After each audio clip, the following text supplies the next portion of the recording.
பேப்பரை ஃபில் பண்ணி மார்க் வாங்க முடியாது. Pure MCQ and MCQ, MSQ, NAT, multiple choice question, multiple select questions, numerical answer type, 3 type questions இருக்குது. Most of the 60% of the question எம்சிக்யூவாக தான் இருக்கும். அந்த சாய்ஸில் வந்து நம்ம சூஸ் பண்ணுறது சென்ட்ரல் கவர்மெண்ட் எக்ஸாம் எல்லாத்துலேயுமே வந்து பார்த்திங்கன்னா நெகட்டிவ் மார்க்கிங் இருக்குது. ஸோ இங்கேயும் வந்து ராங்காக சூஸ் பண்ணிட்டு 1/3 is negative marking. So 3 questions தப்பு பண்ணால் -1 அண்ட் 2 மார்க்கும் அப்ஜெக்டிவில் இருக்குது. ஸோ அதுலேயும் 3 கொஷின்ஸ் தப்பு பண்ணால் ஒன்று -2 இஸ் அ மார்க் டிடெக்ட் ஆயிரும்.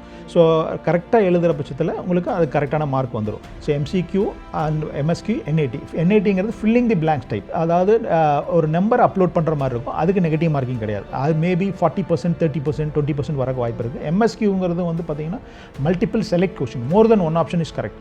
அதுக்கும் நெகட்டிவ் மார்க்கிங் இல்லை. ஸோ சீக்ரெட் என்னென்னு பார்த்தீங்கன்னா எதெல்லாம் நெகட்டிவ் மார்க்கிங் இல்லையோ அதெல்லாம் ஃபுல்லாகவே பசங்க அட்டன் பண்ணலாம்.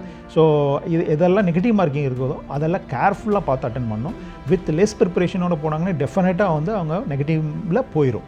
ஸோ ப்ரியராக டெஸ்ட் பண்ணிட்டு போகிறது பெட்டர்.